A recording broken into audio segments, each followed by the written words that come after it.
ദൈവത്തിന് മഹത്വം ഉണ്ടാകട്ടെ. ഈ ലോകത്തിലെ ജീവിതം പലപ്പോഴും ആശ്വാസം നൽകാത്ത ഒരു ജീവിതമാണ്. എന്നാൽ ആശ്വാസത്തിൻ്റെ ഉറവിടവും അധ്വാനിക്കുന്നവരും ഭാരം ചുമക്കുന്നവരും എൻ്റെ അടുക്കൽ വരുവിൻ, ഞാൻ നിങ്ങളെ ആശ്വസിപ്പിക്കാം എന്ന് അരുളി ചെയ്തവനുമായ, മരണത്തെ ജയിച്ച് ഉയർത്തെഴുന്നേറ്റ് ഇന്നും ജീവിക്കുന്ന കർത്താവായ യേശുക്രിസ്തുവിൻ്റെ അടുക്കൽ വിശ്വാസത്തോടെ പ്രത്യാശയോടെ നമുക്കടുത്ത് ചെല്ലാം. തങ്കൽ ആശ്രയിക്കുന്നവരെ അവിടുന്ന് അറിയുന്നു. തങ്കൽ ഏകാഗ്രചിത്തരായിരിക്കുന്നവർക്ക് വേണ്ടി തന്നെത്താൻ ബലവാൻ എന്ന് കാണിക്കേണ്ടതിന് ദൈവത്തിൻ്റെ കണ്ണുകൾ ഭൂമിയിലെങ്ങും ഊടാടി സഞ്ചരിക്കുന്നു. ഈ പ്രഭാതത്തിൽ ദൈവത്തിൻ്റെ വചന കേൾവി നമ്മെ ദൈവത്തോട് കൂടുതൽ അടുപ്പിക്കുന്നതാകട്ടെ. പല കാരണങ്ങൾ കൊണ്ട് മനുഷ്യൻ ദൈവത്തിൽ നിന്ന് അകന്നു പോവുകയാണ്. ജീവിതത്തിലെ തിരക്കുകൾ, ഇഹലോകത്തിൻ്റെ ചിന്തകൾ, ഉപജീവന ഭാരങ്ങൾ, മറ്റ് പല വിഷയമോഹങ്ങളും മനുഷ്യനെ ദൈവത്തിൽ നിന്ന് അകറ്റുകയാണ്. മനുഷ്യൻ ദൈവത്തെ പഴി പറയുകയാണ്. മനുഷ്യൻ ദൈവത്തിൽ നിന്ന് ഓടി ഒളിക്കുവാൻ ആഗ്രഹിക്കുകയാണ്. എന്നാൽ ദൈവത്തോട് അടുത്തിരിക്കുന്നതാണ് ഏവർക്കും നല്ലത്. ദൈവത്തോട് അകന്നിരിക്കുന്ന എല്ലാവരും നശിച്ചു പോകുന്നു. എന്നാൽ ദൈവത്തോട് അടുത്തിരിക്കുന്നവർ അനുഗ്രഹിക്കപ്പെടുകയാണ്. ദൈവസന്നിധിയിൽ മാത്രമാണ് യഥാർത്ഥ സന്തോഷം നമുക്ക് പ്രാപിക്കുവാനായിട്ട് കഴിയുന്നത്. ഈ ഭൂമിയിലെ ഏതെങ്കിലും ഭൗതിക വസ്തുക്കൾക്ക് നമ്മെ സന്തോഷിപ്പിക്കുവാൻ കഴിയുമായിരുന്നെങ്കിൽ, നല്ല വീട് പണിയുമ്പോൾ, നല്ല ജോലി ലഭിക്കുമ്പോൾ, അതുപോലെ ഈ ലോകത്തിലെ ഏതെങ്കിലും മെറ്റീരിയൽ ആയിട്ടുള്ള അനുഗ്രഹങ്ങൾ നമുക്ക് ലഭിക്കുമ്പോൾ സന്തോഷം ഉണ്ടാകാറുണ്ടെങ്കിലും ആ സന്തോഷം നിലനിൽക്കുന്നതല്ല. അത് താൽക്കാലികമാണ്.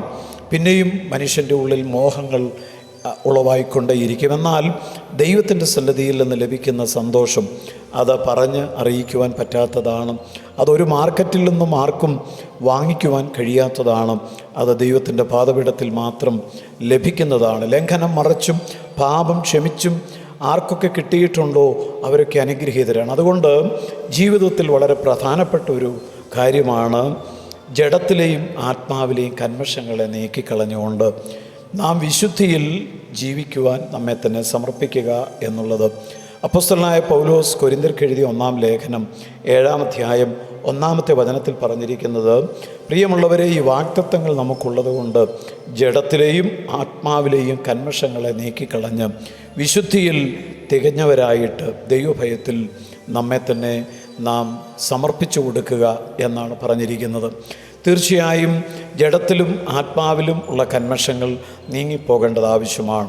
ദേഹം, ദേഹി, ആത്മാവ്, അങ്ങനെ ദൈവം നമ്മെ സൃഷ്ടിച്ചിരിക്കുമ്പോൾ നമ്മുടെ ജഡത്തിൽ ഒരുപാട് കന്മഷങ്ങളുണ്ട്.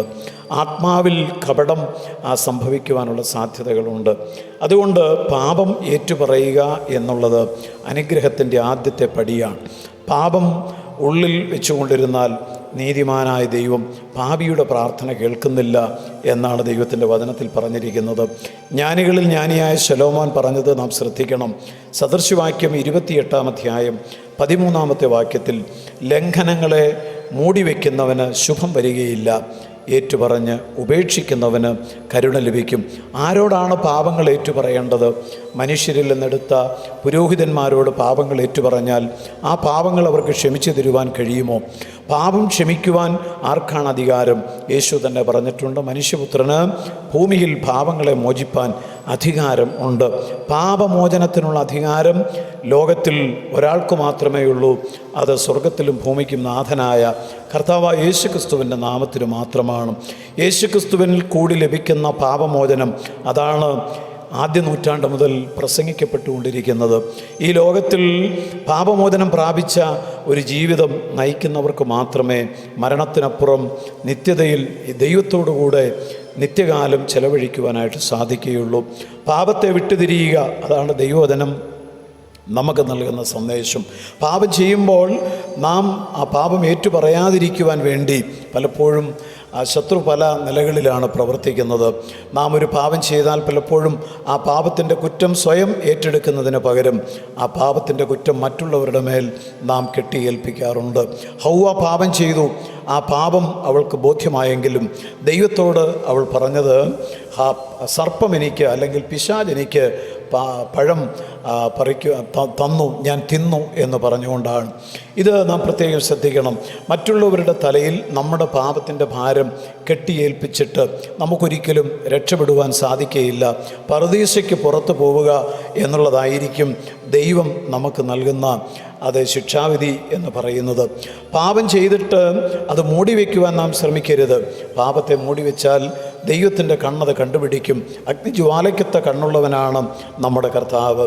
പാപം ചെയ്യുമ്പോൾ തർക്കുത്തരം പറയരുത്. കയ്യിനോട് ദൈവം ചോദിക്കുന്നു, നിൻ്റെ സഹോദരനായ ഹാബേൽ എവിടെയെന്നാണ് അല്ലേ? തീർച്ചയായിട്ടും തൻ്റെ സഹോദരനെ കൊന്ന് വയലിൽ മറവ് ചെയ്തിട്ട് താൻ വരുമ്പോൾ ദൈവം അവനെ പിടികൂടുകയാണ്.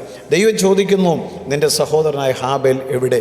ഒരബദ്ധം സംഭവിച്ചു എന്ന് പറയുന്നതിന് പകരം കയീൻ പറഞ്ഞത്, ഞാൻ എൻ്റെ സഹോദരൻ്റെ കാവൽക്കാരൻ ആകുന്നുവോ എന്നുള്ള ചോദ്യമാണ്. പ്രിയപ്പെട്ടവരെ, ഇതെല്ലാം പാപത്തിൽ നിന്ന് നാം സ്വതന്ത്രരാകുന്നതിന് തടസ്സമാണ്. നാം ചെയ്ത പാപങ്ങൾ നമുക്കറിയാം. നമ്മുടെ മനസ്സാക്ഷി അത് നമ്മോട് സംസാരിച്ചു കൊണ്ടിരിക്കും. അതുകൊണ്ട് പാപങ്ങളെ ഏറ്റുപറയണം. ആരോട്? പാപങ്ങൾക്ക് പകരമായി പാപത്തിന് പരിഹാരം വരുത്തുവാൻ കാൽവരി ക്രൂശിൽ യാഗമായി തീർന്ന ദൈവത്തിൻ്റെ പുത്രനായ ക്രിസ്തുയേശുവിൻ്റെ നാമത്തിന് മാത്രമാണ് പാപമോചനം നൽകുവാൻ അധികാരമുള്ളത്. അത് കർമ്മങ്ങൾ കൊണ്ട് പ്രാപിച്ചെടുക്കുവാൻ കഴിയത്തില്ല. നേർച്ച കാഴ്ച വഴിപാടുകൾ കൊണ്ട് സാധ്യമല്ല. അതിന് യേശുക്രിസ്തുവിൻ്റെ നാമത്തിലുള്ള വിശ്വാസം മാത്രമാണ് പരിഹാരം. പാപം നമ്മുടെ ജീവിതത്തെ തകർക്കും. പാപം സ്വർഗം നമുക്ക് നഷ്ടപ്പെടുത്തും. പാപം നമ്മെ നരകത്തിലേക്ക് നയിക്കും. അതുകൊണ്ട് പാപമോചനം പ്രാപിച്ച് ദൈവത്തിൻ്റെ പൈതലാകുവാൻ നമുക്ക് സമർപ്പിക്കാം. സ്വർഗസ്ഥ പിതാവേ, അനേകർ പാപം ചെയ്ത് നിരാശരായി ജീവിക്കുമ്പോൾ പാപങ്ങളെ ഏറ്റുപറഞ്ഞ് യേശുക്രിസ്തുവിൽ കൂടി ഒരു പുതിയ സൃഷ്ടിയാകുവാൻ വചനം കേൾക്കുന്ന എല്ലാവർക്കും കൃപ നൽകണം. ക്രിസ്തുയേശുവിൻ നാമത്തിൽ തന്നെ. ആമേൻ.